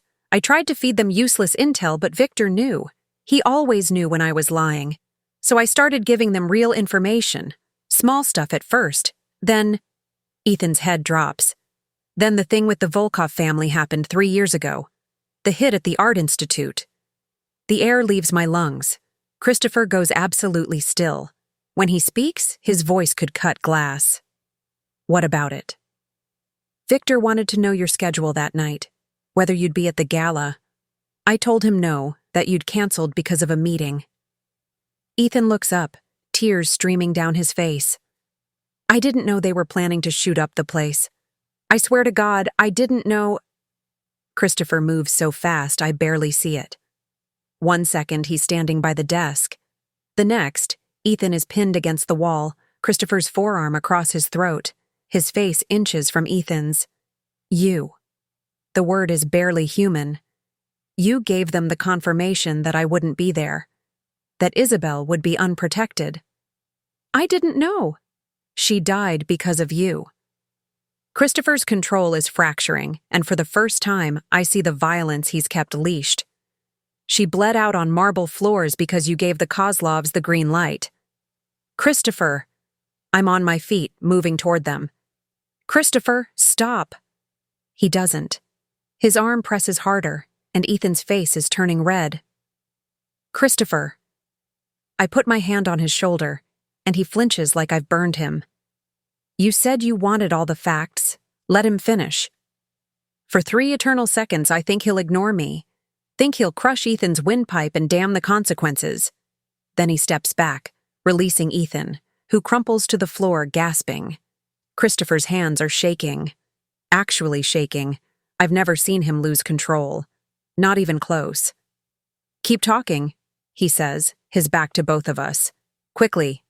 Ethan coughs, gasps, forces words out. After Isabel died, Victor said I was in too deep, that if I ever tried to stop, he'd tell you everything. So I kept feeding him information, and he kept paying me. The $80,000, I borrowed it from you to pay off Victor's final demand. He said if I gave him that, we'd be square. I could disappear, start over with Stephanie somewhere safe. But you didn't disappear, I say. You ran. Because Victor lied. He took the money and said it wasn't enough, that I owed him more, Either cash or one final job. Ethan looks at Christopher's rigid back. He wants me to plant tracking devices in your shipments. Turn your own operations against you. I said no. That's when I ran. The silence is suffocating. Christopher finally turns. His face is a mask, everything human burned away, leaving only the gentleman wolf. Where is Victor now? I don't know. He moves around, never stays in one place. But his lieutenant, Sergei. Ethan fumbles in his pocket, produces a crumpled business card. He gave me this, said to call when I was ready to cooperate. Christopher takes the card, studies it. And you came here instead. I came because... Ethan's voice breaks. Because I couldn't do it anymore. Couldn't keep betraying people. Couldn't keep running. And because Stephanie deserves better than a coward who got her tangled up in this nightmare. I look at him, this broken, pathetic man who put my sister and her baby in danger, who contributed to Isabel's death, who's been running from consequences for years. And then I look at Christopher, who's staring at Ethan like he's deciding between 20 different ways to end him. He's the father of her child, I say quietly. Christopher's eyes snap to mine. And the reason she might never see that child grow up. The truth of it hangs between us. Ethan's choices have ripple effects that don't end with confession. The Kozlovs know about Stephanie, about the baby, about all of us now. What are you going to do? I ask. Christopher studies Ethan for a long moment. Then, Henry, take him to the safe house on Ashland. Food, water, medical attention. Post 2 guards. Ethan blinks. You're not going to kill me? Not yet. Christopher's tone is ice. You have 48 hours to give me everything. Names, locations, operation details, every piece of information Victor Kozlov ever extracted from you. If it's valuable enough, if it helps me dismantle his organization. He pauses. Then maybe you earn the right to disappear properly. New identity, new city, no contact with Stephanie or the child. Ever. But that's the deal. Your life for their safety. You give me Victor, and I give you a chance to be less of a coward than you've been for 2 years. Christopher leans down, his face level with Ethan's. But if you're lying, if you hold anything back, if you even think about running, I will find you. And what I do to you will make you wish the Kozlovs had gotten to you first. Ethan nods frantically. Yes, thank you. I'll tell you everything. Henry hauls him to his feet and guides him out. The door closes, and suddenly it's just Christopher and me in the stark concrete room. He's still shaking. I move closer, carefully, like approaching a wounded animal. Christopher. Don't. His voice is raw. Don't tell me to calm down. Don't tell me it's okay. That man... He gestures violently toward the door. That man is why Isabel is dead. Why I held her while she bled out. Why I've spent 3 years... He stops, his breath coming too fast. I know. You don't. You can't... You're right. I stand directly in front of him now, forcing him to see me. I don't know what that feels like, but I know what it looks like to carry guilt that isn't yours. And I know that killing Ethan won't bring her back. It would feel good. For about 5 minutes. Then you'd have to live with it. I take a risk and touch his arm. You gave him a chance to do the right thing. That's more mercy than he deserves. It's more mercy than I want to give. I know, but you did it anyway. I hold his gaze. That's who you are now. Not the man who wiped out the Volkovs. The man who chooses control over revenge. His eyes search mine, looking for something. Judgment, maybe, or permission to fall apart.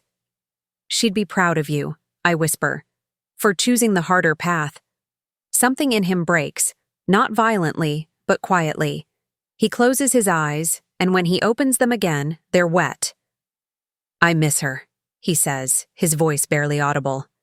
Every single day I miss her. I know. We stand there, the space between us charged with shared pain and reluctant understanding. He's not my enemy. He's not even really my employer anymore. He's just a man who's been drowning for 3 years. And somehow, impossibly, I've become the person helping him remember how to breathe. Come on, I say gently. Let's go home. He nods, follows me out into the night.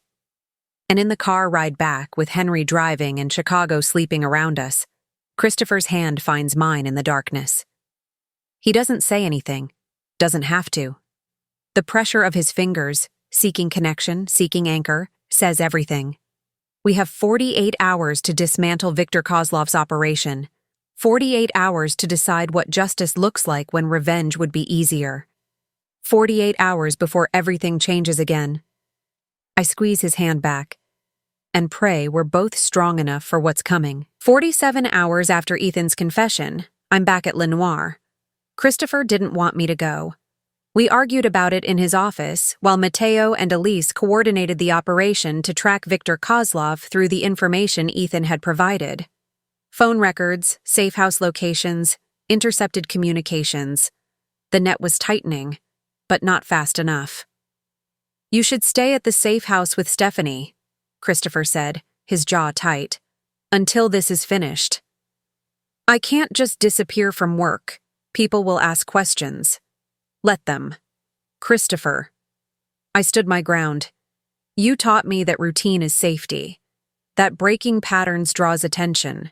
If I suddenly vanish, that tells Viktor something spooked us. Better to keep everything normal until you're ready to move.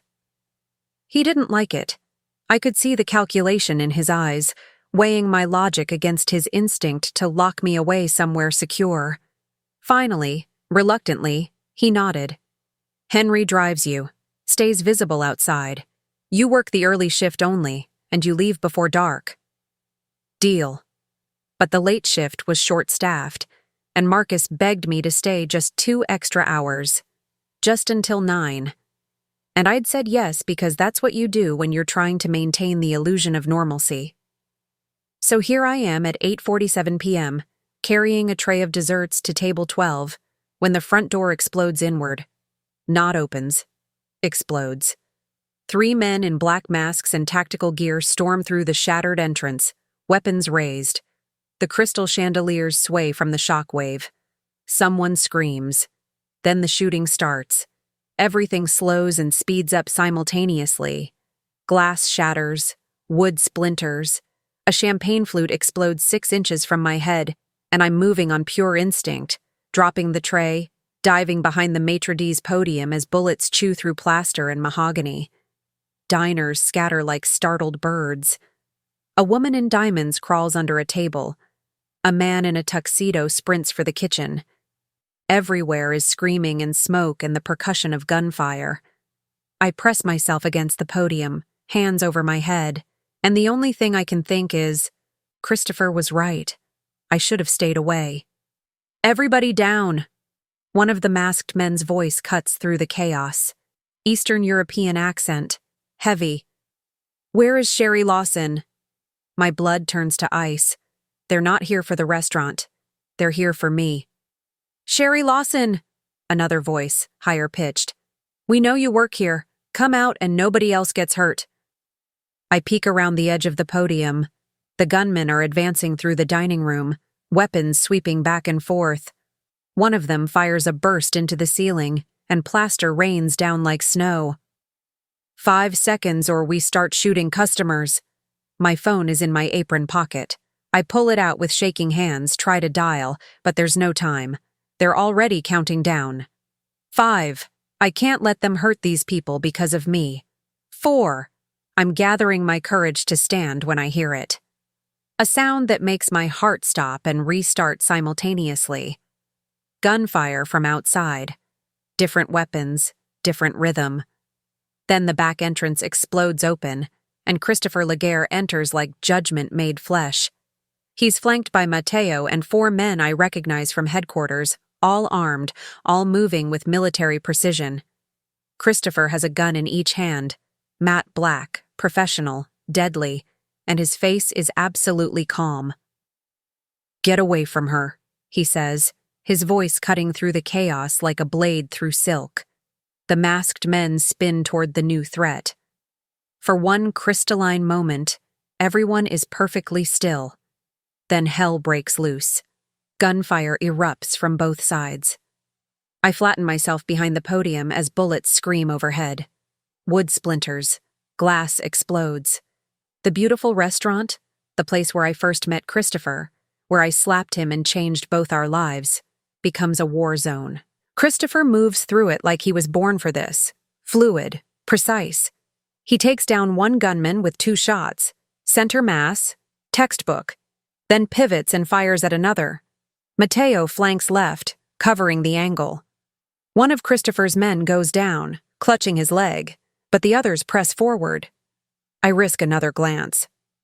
One masked man is trying to circle toward my position. He's using tables for cover, getting closer with each movement. "Sherry, stay down!" Christopher's voice, raw with something I've never heard from him before. Fear. He's afraid for me. The masked man breaks cover, sprinting toward the podium. I scramble backward, but there's nowhere to go. He's 3 meters away. 2. Raising his weapon, Christopher appears from nowhere, putting himself between us. He fires twice, and the man drops. But a 4th gunman, one I hadn't seen, fires from across the room. The bullet catches Christopher's shoulder, spinning him sideways. Blood blooms across his gray shirt, dark and spreading. He doesn't scream, doesn't even stumble, just shifts his stance and returns fire with his other hand, dropping the shooter with 3 precise rounds. Then silence, sudden and absolute. Smoke drifts through the dining room. Somewhere, a woman is crying softly. The chandelier sways, half its crystals shattered, and Christopher is standing there, blood running down his arm, still holding both guns. "Clear," Mateo calls from the kitchen entrance. "Clear," another voice echoes from the front. Christopher finally lowers his weapons. His eyes find mine, and the relief in them is almost painful to witness. "Are you hurt?" I shake my head, not trusting my voice. "Check the customers," he orders his men. "Get them medical attention if needed. Police are 2 minutes out. We need to sanitize our weapons and be gone in 90 seconds. Mateo is already moving, coordinating the withdrawal. But Christopher stays rooted, still looking at me like he needs visual confirmation that I'm real, that I'm whole. I stand on shaking legs. "You're bleeding." "It's superficial." "You're bleeding a lot." "Sherry." He takes a step toward me, and the movement makes him wince. The adrenaline is wearing off, and pain is replacing it. "We need to get you out of here," I say, finding my voice. "Before the police arrive and start asking questions." He nods. Mateo appears at his elbow. "Boss, we need to move. Get everyone out. Make sure the injured customers are triaged." "And Mateo?" Christopher's voice drops lower. "Find out who gave Victor this location." "Already on it." Mateo glances at me. "You coming?" "She's coming," Christopher answers before I can. We exit through the kitchen, through the alley where I once found Ethan cowering. Henry has the SUV running, back door open. Christopher slides in, and I follow without thinking. As we pull away, I can hear sirens approaching. Police, ambulances, the machinery of official response that will find masked bodies and bullet holes, and absolutely no witnesses willing to talk. "Safe house on Division," Christopher tells Henry, then turns to me. "Are you sure you're not hurt?" "I'm fine. You're not." I reach for his shoulder, but he catches my wrist. "Don't. Not until we're somewhere secure." The drive takes 8 minutes. The safe house is actually a penthouse apartment in Lincoln Park, all clean lines and floor-to-ceiling windows.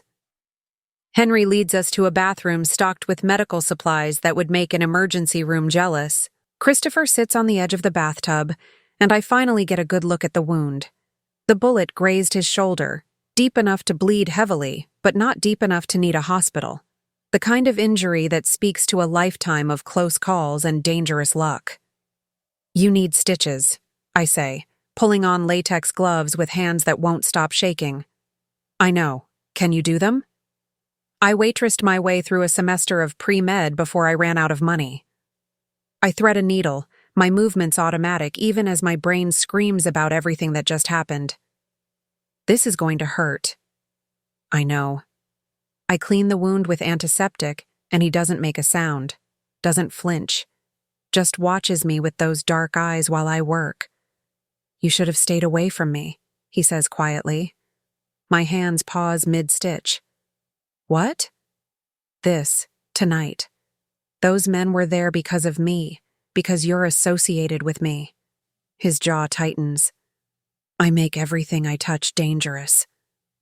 You saved my life. I go back to stitching, forcing my voice steady. Those men came for me specifically. If you hadn't shown up, you wouldn't have been a target in the first place. And my sister would still be drowning in debt. Ethan would still be running. Nothing would be solved, just postponed. I tie off the stitch, start another. You didn't create this mess. You're just the only one trying to fix it. By putting you in the line of fire. I put myself there when I slapped you. I meet his eyes over the wound.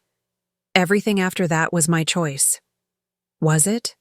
His voice drops lower.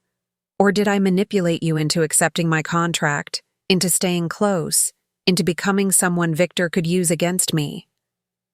The question hangs between us, loaded with guilt and something else. Something that sounds like fear, that I'll realize he's right and walk away. You should have left my family alone, I say, echoing words from what feels like a lifetime ago. His eyes close. I know. But then I never would have met you. His eyes open. The look on his face, raw, unguarded, almost broken, makes my breath catch. Then I never would have met you, I repeat softly. Never would have seen that you're not the monster you pretend to be. Never would have learned that power and control are just armor for someone who's afraid of losing anything else. Sherry, you took a bullet for me tonight. My hands are shaking again, and I set down the needle before I hurt him. You didn't hesitate, didn't calculate the cost. You just moved. Of course I did. Why? The question is barely a whisper. He reaches up with his good arm, his hand cupping my face with a gentleness that contradicts every violent thing he's done tonight. Because somewhere between the slap and now, you became important. More important than strategy or safety or any of the rules I've built my life around. My heart is hammering so hard I'm sure he can hear it. That's dangerous, I whisper. I know. His thumb brushes across my cheekbone. But I stopped caring about dangerous the moment I realized I'd rather take bullets than watch you take them. The walls, his, mine, ours, finally collapse. I close the distance between us, and his lips meet mine with a desperation that speaks to 3 weeks of tension and denial. His good arm wraps around my waist, pulling me closer. I'm careful of his wound, but he doesn't seem to care, kissing me like I'm air and he's been drowning. When we finally break apart, both breathing hard, he rests his forehead against mine. This is a terrible idea, he murmurs. The worst, I agree. You should walk away, find someone safe, someone normal. Too late. I kiss him again, softer this time. I already tried staying away. It didn't work. He laughs, actually laughs, and the sound is so unexpected, so genuine that it almost breaks my heart. What am I going to do with you? He asks. Finish letting me stitch you up, then tell me the plan for Victor. His expression sobers. The plan is you stay here, under guard, until this is over. Not a chance.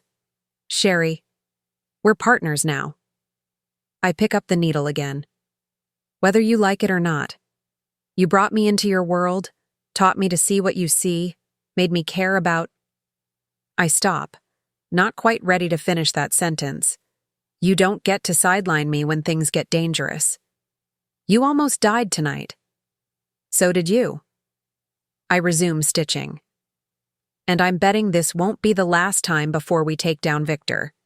So either we do this together, or I'll find my own way to help and you won't be able to stop me." He studies me for a long moment. Then, "You're infuriating. You're stubborn. We're a disaster. Probably." I tie off the final stitch, bandage the wound with steady hands. "But we're a disaster that's still breathing." He catches my hand, brings it to his lips. "Promise me something." "What?" "That you'll be careful, that you won't take unnecessary risks, that you'll let me protect you, even if you're too stubborn to admit you need protection." I turn my hand, lacing our fingers together. "Only if you promise the same thing. That's not fair? Equal?" I raise an eyebrow. "You taught me that truth matters more than comfort. So here's a truth. I'm terrified of losing you. The way you lost Isabel. The way Stephanie almost lost her child's father tonight." My voice cracks. "So if you want me careful, you have to be careful too. Deal?" He pulls me close again, his face buried in my hair. "Deal." We stay like that for a long moment. Two people who found each other in the worst possible circumstances, holding on like the world might tear us apart if we let go. Outside, Chicago glitters with oblivious life. Somewhere in that sprawl, Victor Kozlov is planning his next move. Ethan is giving up secrets in a safe house. Stephanie is waiting for news, her hand on her belly, hoping her sister comes home alive. But here, in this bathroom that smells like antiseptic and blood, we have this moment, this choice, this impossible, dangerous, necessary thing growing between us. 47 hours left, Christopher murmurs against my hair. Until what? Until Ethan's deadline. Until we move against Victor. He pulls back to look at me. Until everything changes again. Then we'd better make them count. He kisses me once more. Slow, deliberate, full of promise and fear, and something that might be love if we're brave enough to name it. When we finally leave the bathroom, Mateo is waiting with an update. 3 of Victor's lieutenants have been located. Ethan has provided access codes to their communication network. The assault can happen in 36 hours if everything aligns. "We're going to end this," Christopher says, his hand still holding mine. "Together," I add. He doesn't argue. Because somewhere between the slap and the gunfire, between the contract and the confession, we stopped being separate people with separate goals. We became something more dangerous than either of us alone. We became partners. And God help Victor Kozlov when we come for him. The call comes at dawn, 34 hours after the ambush at Lenoir. I'm asleep on the couch in Christopher's penthouse. He insisted I stay after last night, and I was too exhausted to argue. When my phone vibrates against the coffee table, Stephanie's name lights up the screen. Relief floods through me. She's been at the safe house on Ashland, guarded around the clock, but she's been calling less frequently, withdrawing. I chalked it up to pregnancy hormones and fear. But now? "Steph, thank God. Are you—" "I'm sorry." Her voice is barely a whisper. "I'm so sorry, Sherry. I had to see him. I had to try." Ice fills my veins. "See who? Where are you?" "Ethan. He said he was leaving tonight, that this was my last chance to talk to him before—" She breaks off with a sob. "But it was a trap. There were men waiting, and now they have us." A male voice cuts in, heavily accented. Russian. "You want your sister back? You tell Laguerre he has 2 hours. Pier 17, South Side. He comes alone with the codes Marlowe promised us, or the pregnant bitch dies." The line goes dead. I'm already moving, stumbling toward Christopher's bedroom. He's awake before I reach the door, gun in hand, eyes alert despite the hour. "Stephanie." The word comes out broken. They have Stephanie. 20 minutes later, we're in the SUV with Mateo, Henry, and 4 armed men I recognize from Christopher's inner circle. I'm wearing tactical gear that doesn't fit right, borrowed from someone's emergency stash, and my hands won't stop shaking. She went to see Ethan, I say for the third time, trying to make sense of it. She was supposed to be safe. How did she even know where he was? He called her. Mateo's voice is grim from the driver's seat. We found the burner phone in his room. Must have smuggled it in his clothes.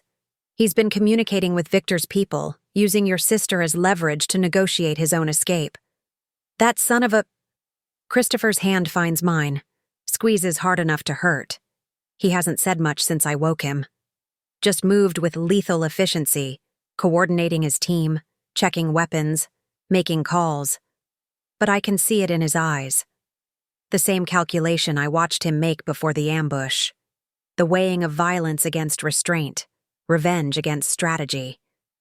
We go in controlled, he says now, his voice low and absolute. No wild shooting, no heroics. We get Stephanie out first. Everything else is secondary. What about Ethan? I ask. His jaw tightens.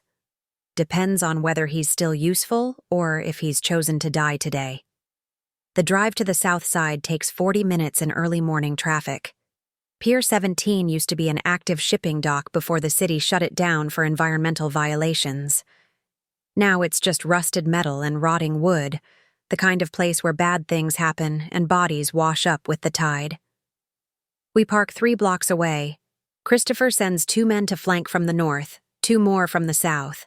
Mateo will cover the entrance with a sniper rifle from a warehouse rooftop across the water. You stay in the car, Christopher tells me. Absolutely not. Sherry. That's my sister in there, my family. I check the pistol Henry insisted I carry, even though I've only fired a gun twice in my life, both times at a range under Christopher's watchful instruction. I'm not waiting in the car while she's terrified and alone. If something happens to you, then you'll have motivation to be extra careful. I meet his eyes. I'm coming. You can waste time arguing or we can go get her. For a moment, I think he'll physically restrain me. Then he nods once, sharp. You stay behind me at all times. You don't engage unless I explicitly tell you to. And if I say run, you run. Clear? Clear. Henry hands me a vest, Kevlar, heavy, uncomfortable. Just in case, miss. We approach the pier from the east, using shipping containers for cover. The sun is rising over Lake Michigan, painting the sky in shades of orange and pink that seem obscene given what we're about to do. The pier extends 200 feet into the water. At the far end I can see figures, 4 men in tactical gear, weapons visible. And there, between them, Stephanie, her hands zip-tied, standing beside Ethan, who looks even worse than he did 2 nights ago. 2 hours, they said. Christopher checks his watch. We're 15 minutes early. They won't expect that. Mateo's voice crackles through the earpiece we're all wearing. In position. I have eyes on 4 hostiles, 2 targets. No clear shot without risking the pregnant woman.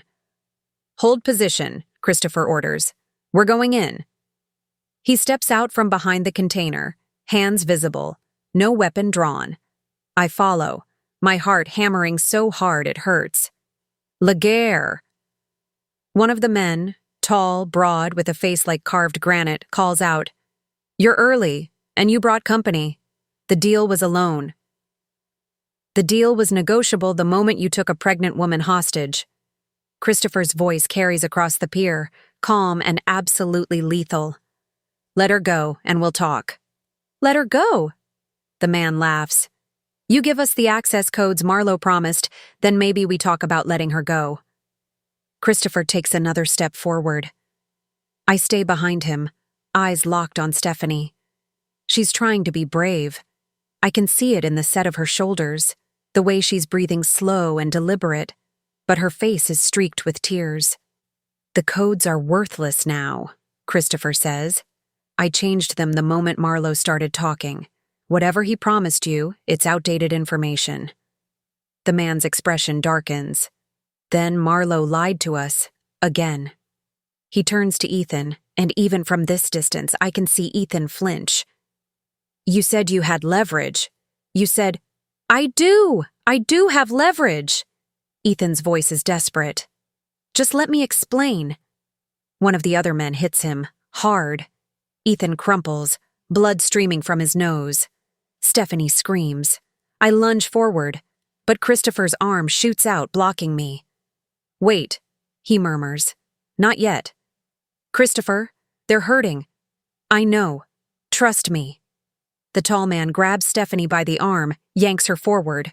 She stumbles, one hand instinctively protecting her belly, and rage floods through me so intense I can taste copper. New deal, the man says. You want her back? You give us Marlowe's debt paid in full. 80,000 plus 3 months interest. And you let us walk out of Chicago. Clean exit, no retaliation. And if I refuse? The man pulls a gun, presses it to Stephanie's temple. She closes her eyes. Her lips move in what might be prayer. Then we start making examples, the man says. Christopher goes absolutely still beside me. I've seen him angry before, at Ethan, at the gunman at Lenoir. But this is different. This is cold fury, the kind that doesn't explode but calculates and destroys with precision. You have 10 seconds to remove that gun from her head, Christopher says, his voice dropping to something subterranean. Or I will end you so thoroughly that your own mother won't be able to identify your remains. The man laughs. Big threats from someone who... The shot cracks across the pier. The man's hand, the one holding the gun to Stephanie's head, explodes in a spray of blood and bone fragments. He screams, the gun clattering to the wooden planks. Mateo's voice in the earpiece. Target neutralized. Everything erupts. Christopher's men emerge from cover, weapons raised. The 3 remaining hostiles scramble for their guns, but they're outmatched and they know it. One raises his hands immediately. The other 2 try to run. Christopher moves like liquid violence. He covers the distance to Stephanie in seconds, putting himself between her and the chaos. A hostile turns, weapon rising. Henry drops him with 2 shots.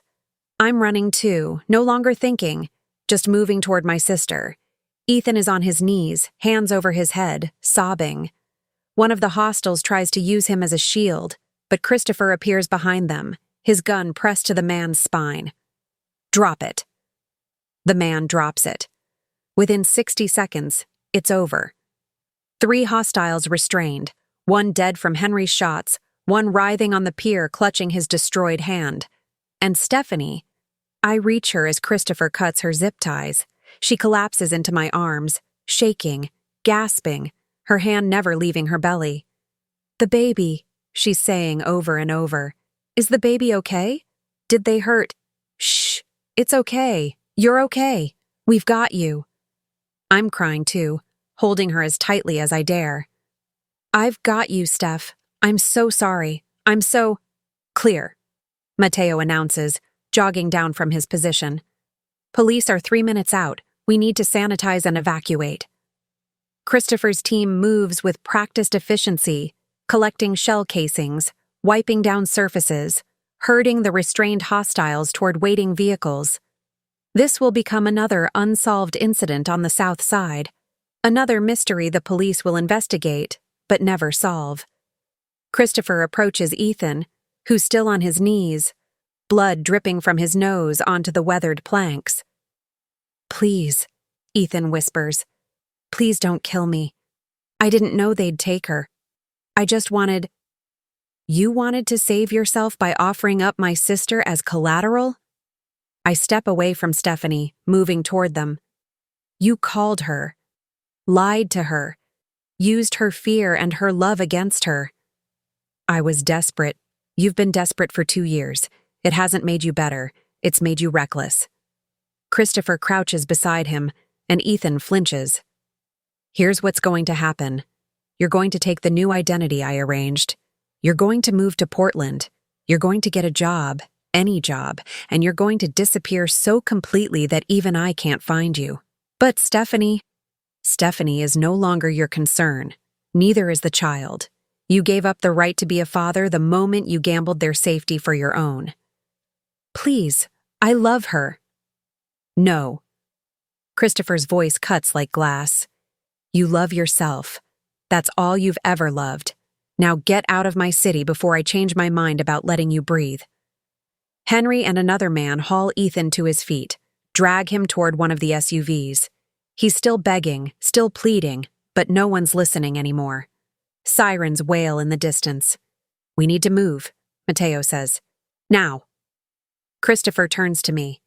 "Can she walk?" I look at Stephanie. She's pale, shaking, but she nods. "I can walk." We make it to the vehicles with 30 seconds to spare, pulling away from the pier as the first police cars scream past in the opposite direction. Through the rear window, I watch the scene shrink. The pier where my sister almost died, where Ethan finally faced consequences, where Christopher chose restraint over revenge. In the SUV, Stephanie falls asleep against my shoulder, exhausted from fear and adrenaline crash. Christopher sits across from us, his eyes on the city passing by, his expression unreadable. "You could have killed him," I say quietly. "Ethan, you had every right." Rights and choices aren't the same thing. He meets my eyes. 3 years ago, I would have made him suffer, made an example, felt righteous about it. But that man, he pauses. That man destroyed himself better than I ever could. Taking his life would have been mercy. Making him live with what he's done? That's justice. When did you get so wise? When you slapped me and reminded me I was still human. His hand finds mine across the seat. You made me remember that power means nothing if you can't choose mercy. Flashing lights illuminate the street, police, ambulances, the machinery of official chaos responding to the pier incident. But we're blocks away now, invisible in morning traffic, just another vehicle in a city full of them. "It's really over?" Stephanie murmurs, half asleep. "Ethan's gone? We're safe?" "It's over," I tell her, squeezing her hand. "You're safe. The baby's safe." She drifts off again, and Christopher and I sit in silence, hands linked, watching Chicago wake up around us. Victor's organization is collapsing. Mateo reported 3 more arrests overnight, accounts frozen, operations dismantled. Ethan will disappear into witness protection, a ghost haunting his own cowardice. And Stephanie gets to be a mother without fear, without debt, without the shadow of a man who never deserved her love. "Thank you," I whisper to Christopher, "for choosing the hard path, for not becoming the monster people expect you to be." "I'm still a monster," he says quietly, "just one trying to be better." "Then you're my monster." He smiles, a real smile, the kind I've only seen a handful of times. "And you're my conscience." Terrible job description. Best one I've ever had. We drive through the city that's broken us both and pieced us back together into something new. Something neither of us expected when a waitress slapped a Mafia boss for yelling at her pregnant sister. When that boss smiled and said, "Finally, someone real." Turns out, real is messy and dangerous and complicated, but it's also the only thing worth fighting for. And as the sun climbs higher, burning away the shadows of the pier, I realize something fundamental has shifted. This isn't just about survival anymore. It's about building something that lasts beyond fear and debt and revenge. It's about choosing mercy when violence would be easier. It's about becoming people who deserve the second chances we've been given. Together. 3 months later. The call comes at 3:47 a.m. on a Tuesday in early spring. I'm in Christopher's penthouse, our penthouse now, though I still catch myself thinking of it as his, when my phone erupts with Stephanie's ringtone. I'm awake before the second ring, heart already racing. "It's time," she says, breathless and excited and terrified all at once. "Sherry, it's time. The contractions are 5 minutes apart and, oh God, that was a big one." "I'm on my way. Are you at the apartment?" "Yeah, Mrs. Chen from downstairs is with me, but..." "Stay calm, breathe. I'll be there in 15 minutes. I'm already pulling on clothes, grabbing my keys.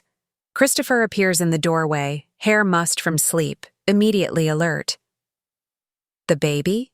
he asks. "The baby." He's dressed before I finish tying my shoes. Henry's bringing the car around. We'll take her to Northwestern. I called ahead last month, made sure she'd have the best obstetrics team in the city. You didn't have to. She's your sister. Of course I did. He cups my face, kisses me softly. Let's go meet your niece. Stephanie delivers Hope Lawson Pittman at 11:23 a.m. after 8 hours of labor that feel like 8 years.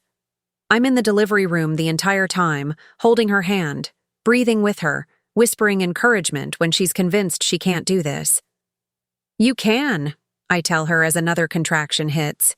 You're the strongest person I know. You're just saying that, oh God. I'm saying it because it's true. You survived Ethan. You survived Victor's men. You survived everything that should have broken you, and now you're about to bring something beautiful into the world.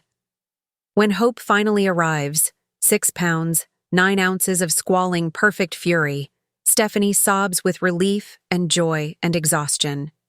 The nurse places the baby on her chest, and I watch my sister transform. All the fear, all the pain, all the months of worry melt away as she looks down at her daughter. Hi, baby girl, Stephanie whispers. Hi, Hope. I'm your mama. And this? She glances at me, tears streaming. This is your Auntie Sherry who fought the entire world to keep us safe. My throat closes up. I can't speak, can only squeeze her hand and stare at this tiny human who represents everything we fought for. Every risk, every sacrifice, every impossible choice led to this moment. Hope Lawson Pittman, named for the future instead of the past. By evening, Stephanie has moved to a private recovery room. She's exhausted, drifting in and out of sleep, Hope nestled in a bassinet beside her bed. I'm in the chair by the window, watching both of them, when my phone buzzes. Christopher, how are they? Me. Perfect? Both perfect? Christopher. And you? Me. Overwhelmed, in the best way. Christopher. I'm downstairs. Can I come up? I hesitate. Stephanie knows about Christopher and me, knows we're together, that I spend most nights at his place, that somewhere in the chaos of the past few months, I fell completely in love with a man who once terrified me. But having him here, in this moment, feels significant in a way I can't quite articulate. Me. Room 412. Knock quietly. Steph's sleeping. 5 minutes later, there's a soft tap at the door. I open it to find Christopher in jeans and a dark sweater, looking almost nervous. He's holding a single white rose. Pure, simple, perfect. Is it okay? He asks quietly. I don't want to intrude. You're not intruding. I pull him inside, close the door softly behind him. He approaches the bassinet like it might explode. His movements are careful, reverent, and when he looks down at Hope sleeping peacefully, something in his expression absolutely destroys me. Wonder, and grief, and something that looks like healing. He's thinking about Isabel, about the children they might have had, about the life that was stolen from them both. She's beautiful, he whispers. She is. He places the white rose on Stephanie's bedside table, next to a cup of ice chips and a card from her co-workers at the boutique where she works now, a job Christopher arranged in a store he doesn't own, so she could have independence without his shadow. Stephanie stirs, blinks awake. When she sees Christopher, she smiles, tired but genuine. You came. I hope that's all right. It's more than all right. She glances at Hope, then back at him. I never got to say thank you. For everything, for clearing the debt, for protecting us, for, her voice cracks, for giving my daughter a chance to grow up safe. Christopher's jaw tightens. You don't need to thank me. Yes, I do. You could have destroyed us. Instead, you saved us. She reaches for his hand, squeezes weakly. Thank you for choosing mercy. He's quiet for a long moment. Then, your sister taught me that power without mercy is just tyranny. I'm trying to remember that. Keep trying. Stephanie's eyes are already closing again. The world needs more men who try. Within minutes, she's asleep again. Christopher and I slip out into the hallway, leaving her to rest. The corridor is quiet, visiting hours are over, and most of the floor has settled into evening routine. Soft beeps from monitors, distant conversations at the nurse's station, the medicinal smell of hospital disinfectant mixed with flowers from various rooms. We stand by the window overlooking the city. Chicago spreads below us, millions of lives intersecting, oblivious to the small miracle happening in room 412. You're good with her, I say. With Stephanie. She trusts you. She shouldn't. I'm still the man who saved her life, who protected her when she was most vulnerable, who gave her sister a job and a purpose and a reason to believe that good people still exist. I turn to face him fully. You're also the man I love, so you're going to have to accept that you're not the monster you keep insisting you are. His eyes find mine, dark and intense. You love me. It's not a question, but I answer anyway. Hopelessly, completely. Even though you're stubborn and overprotective and you still think you don't deserve happiness. I don't. See? Stubborn. I step closer, my hand finding his chest, feeling his heartbeat steady and strong beneath my palm. But I love you anyway. He exhales slowly, his forehead coming to rest against mine. I don't know how to do this. How to be someone who gets to keep what he loves. You learn. We learn together. I kiss him softly. That's what real means. Not perfect, not safe, just honest and present and trying. His arms wrap around me, pulling me close. We stand like that for a long moment, two people who found each other in chaos and somehow built something worth keeping. You still think I deserved that slap? He asks, and I can hear the smile in his voice. I pull back to look at him. Every second of it. Good. His smile is small but genuine, reaching his eyes in a way that still feels like a gift. It made me start over. Start over how? Remembering what it felt like to be human instead of just functional. To care about someone more than I care about control. To choose mercy because it's right, not because it's strategic. He brushes a strand of hair from my face. You slapped me, and I woke up. Best slap I ever delivered. Best one I ever received. We share a quiet laugh, and the sound feels like freedom. Like everything we've survived has led to this moment. Standing in a hospital hallway, exhausted and happy, watching the sunset over a city that tried to break us both. What happens now? I ask. Now? He considers. We go home. We sleep. Tomorrow, we visit Stephanie and Hope again. Next week, you finish your last deliverables for the Tesoro audit, which, by the way, was exceptional work. Next month? He pauses. Next month, we figure out what comes next. Together. Together, I repeat. I like the sound of that. So do I. A nurse passes by, smiling at us. Just another couple in a hospital, tired and happy and in love. She has no idea who Christopher is, what he's done, the empire he controls. To her, we're just normal, and maybe that's what we're becoming. Not normal, exactly. Nothing about us will ever be conventional, but real, complicated, human. Can I tell you something? Christopher says quietly. Always.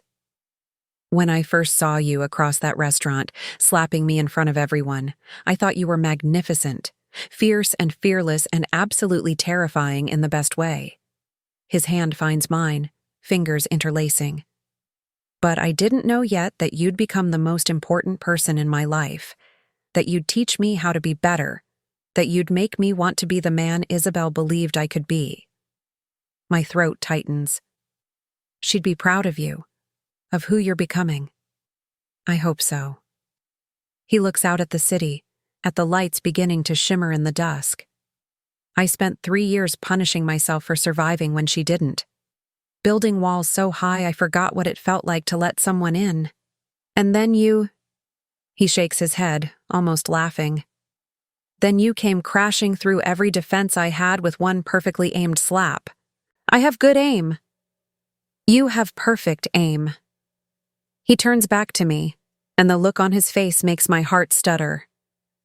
I love you, Sherry Lawson. I didn't think I'd ever say those words again. But I love you. Your courage, your honesty, your complete inability to let me wallow in self-destruction. I love you too, I whisper. Even though you're a mafia boss with control issues and a tendency toward dramatic rescues. Someone has to rescue you. You keep putting yourself in danger. Only because you're usually in danger first. Fair point. We're smiling now, that easy intimacy of two people who've seen each other at their worst and chosen to stay anyway. Inside room 412, Hope starts crying. That newborn wail that sounds like fury and hunger and life all at once. Stephanie's voice, soft and soothing, drifts through the door. We should let her rest, I say. We should. But neither of us moves, because this moment, this perfect, ordinary, extraordinary moment, feels too important to rush. This is what we fought for. Not just survival, but this. Standing in a hospital hallway, in love, watching the sun set on a day that brought new life into the world. Thank you, I say quietly. For what? For smiling when I slapped you. For seeing me instead of dismissing me. For taking a chance on someone who had no business being in your world. Thank you for reminding me I still had a world worth living in. He kisses my forehead, gentle and reverent. For being real when everything else was performance. Finally, I think, remembering his first words to me. Someone real. We've both spent so long being what other people needed. Me, the protector, him, the untouchable boss. But with each other, we get to just be ourselves, flawed and fierce and trying. Ready to go home? Christopher asks. Yeah. I lace my fingers through his. Let's go home. We walk down the corridor hand in hand, passing nurses and visitors and families living their own complicated stories. When we reach the elevator, I glance back one last time at room 412. Hope Lawson Pittman, a name that means new beginnings. And isn't that what this is? All of us. Stephanie, Hope, Christopher, me, we're all starting over, building something from the rubble of what came before. The elevator arrives, we step inside, and as the doors close, Christopher pulls me close. What are you thinking? He asks. That 4 months ago, I was just a waitress trying to protect her sister. And now, I look up at him, at this dangerous, complicated, wonderful man who makes me want to be braver than I am. Now, I'm someone who helped a mafia boss remember how to be human. And I'm someone who learned that strength isn't just control. It's knowing when to let go. He smiles, and it's the same smile from that first night. Genuine, unguarded, real. We make a good team. The best. The elevator descends, and through the glass walls, Chicago glitters around us. Somewhere in this city, people are making the same choices we made, choosing love over fear, mercy over revenge, hope over despair. And maybe that's enough. Maybe that's everything. When we step out into the cool spring evening, Henry is waiting with the car. He opens the door, nods respectfully, and I slide into the familiar leather seats that once felt intimidating, and now just feel like home. Christopher settles beside me, his arm around my shoulders, and we drive through the city that brought us together. Finally, he murmurs against my hair, echoing the words that started everything. Someone real. I smile, kiss his jaw, and whisper back, finally, someone worth being real for. And as Chicago streams past the windows, beautiful and broken and full of possibility, I realize that this is what redemption looks like. Not perfection, not absolution. Just two people choosing each other, every day, despite everything. Choosing to be better because someone they love believes they can be. Choosing hope. Finally.